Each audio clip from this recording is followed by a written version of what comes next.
Now we shall discuss a method called parallax method, by which we can measure the large distances such as distance between sun and moon, distance between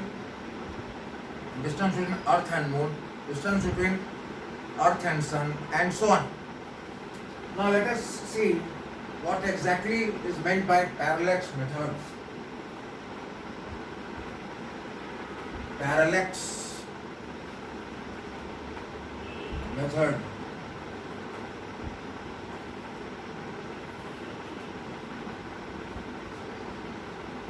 Now suppose a chalk is kept like this, or say a pencil is kept like this, and I close this eye, suppose, and look at the chalk. And now suppose I open this eye and now close this eye. The chalk seems to be a bit displaced. Now this phenomena is called parallax. Now here, the distance between these 2 points, that is my eyes, this will be known as basis. This is known as basis. This phenomena is called parallax. Now suppose these are the 2 points, say it is A, that is B. You are looking at the point O. Firstly from point A, then from the point B.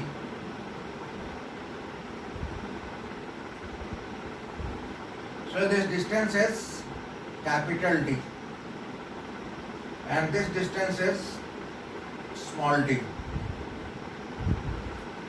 So this angle is equal to theta. Let us see how we can determine the value of theta. Now suppose 2 parallel lines are drawn like this, and a line passing through this point O is parallel to these 2 lines. So this angle is theta 1, then this angle will also be theta 1, because they are alternate angles, this line and this line being parallel to each other. Similarly, suppose this angle is theta 2. So this angle also will be equal to theta 2, because this theta 2 are alternate angles. So this total angle theta will be equal to theta 1 plus theta 2. So we can write here that theta is equal to theta 1 plus theta 2. Let us see how we practically apply this concept in determining the large distances, such as distance between the moon and the earth.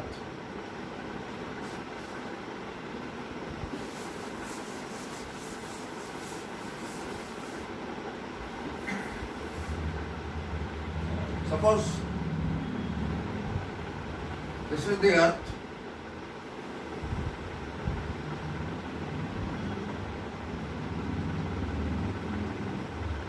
and this is the moon.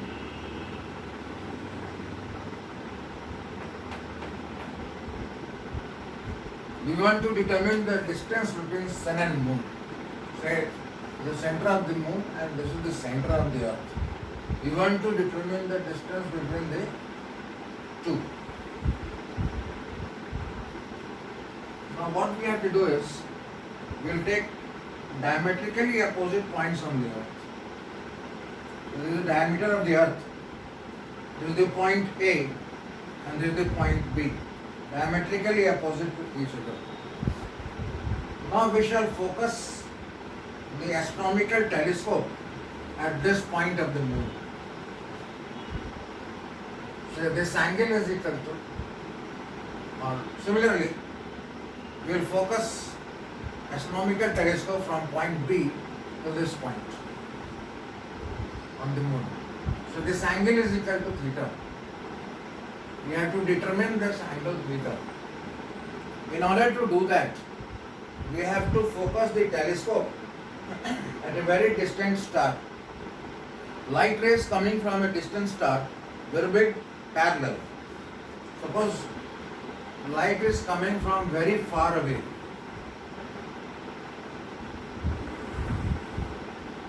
Along this direction.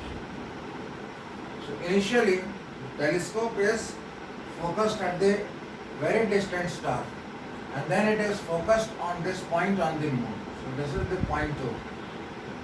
Then this angle is equal to theta 1.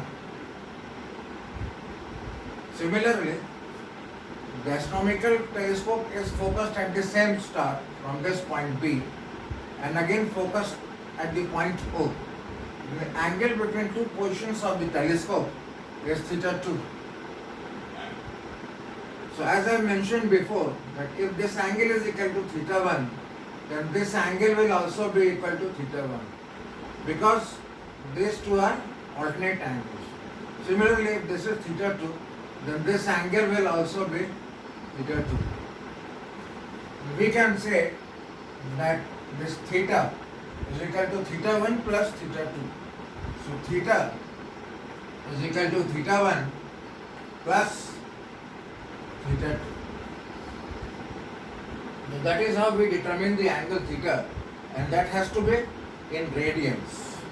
Now suppose the diameter of the earth is taken to be small d, and the distance between these 2 points, say OB, is capital D, and say center of the earth is P. Then we can find out what is the distance DO. Say center of the moon is C. So this PO will be nearly equal to PC. So we can write here that AO, that is this distance, is nearly equal to this distance, that is OP, and that is nearly equal to PC. Now we can say that this angle theta is equal to this length upon this length. So we can write here that theta, that is equal to theta 1 plus theta 2, and that is equal to this D divided by capital D. So in other words, we can write that capital D is equal to D by theta, or this can be written as D divided by theta 1 plus theta 2. So having known the values of diameter of the earth, theta 1 and theta 2, that is determined experimentally, we can determine the value of capital D. So this is how the distance between earth and moon can be determined. In a similar way, we can also determine the distance of the sun and earth. Now suppose we have to determine the distance of a distant star from the earth. Let us see how we can do it. Suppose earth moves in 1 year, in complete 12 months. So we know different positions after 6 months. Suppose this is the orbit of the earth. This is the orbit of the earth. And say these are the two extremities, say A, B. So in 6 months the earth will move from here to here. Now suppose there is a distant star. So this distant star is S. Now what we do is we focus to a distant star. There will be two parallel rays coming at A and B. These are the parallel rays coming from distant star. Now we will focus at the distant star. It may be sun also. And it will be focused from the point B also. So this angle is theta 1 and this angle is equal to theta 2. So we can calculate what is the distance of the distant star from the earth. This is the distance between the distant star from the earth, that is capital D. And so this is the center of the orbit, so it is O. This distance is called as astronomical unit, AU, and that is equal to 3 into 10 to the power 11 meter.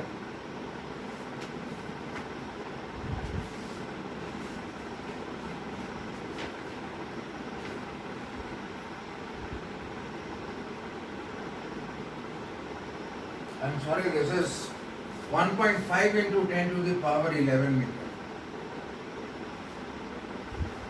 So this total distance will be 3 into 10 to the power 11 meter. So this distance is equal to d, and this is theta 1, this is theta 2. So as I have told you before, this angle should be theta 1 plus theta 2. So we can write here that this theta 1 plus theta 2 is equal to d by capital D.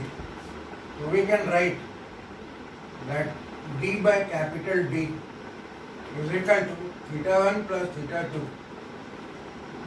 So we can write d is equal to d divided by theta 1 plus theta 2. So this is how distance of the earth from a distant star can be determined. We can solve a few numerical problems based on the above.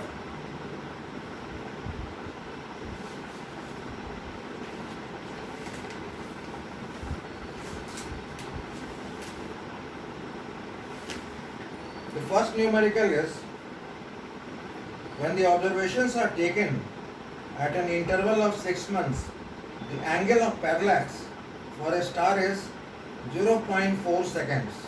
Find the distance of star in parseconds.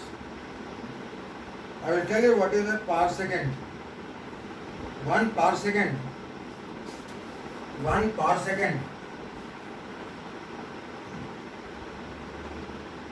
is equal to 3.08 into 10 to the power 16 meter. Let's go on to the numerical problem.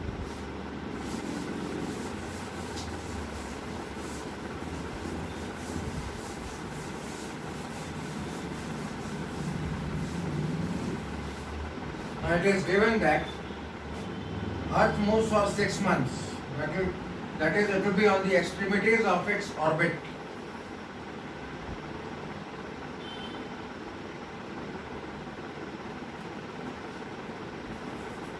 So this is the distant star S. So here this angle is given to us, and this angle is given to be 0.4 seconds. 0.4 seconds. So this can be converted into radians, and if we join these two positions of the earth, so this is the center, and this will be the astronomical unit, and I told you the value of astronomical unit, that is 1.5 into 10 to the power 11 meter. So distance between the two extremities will be 1.5 into 2 into 10 to the power 11 meter, and that is equal to 3 into 10 to the power 11 meter. Now this is given in seconds. Angle is in seconds. We have to convert this into radians. So the angle theta is equal to 0.4 seconds. If we multiply this by 1 by 60, we will get this angle in minutes. Multiply this by 1 by 60, we will get it in seconds. And if we once again multiply by 1 by 60, we will get in degrees. And if we multiply degree by pi by 180, we will get in terms of radians.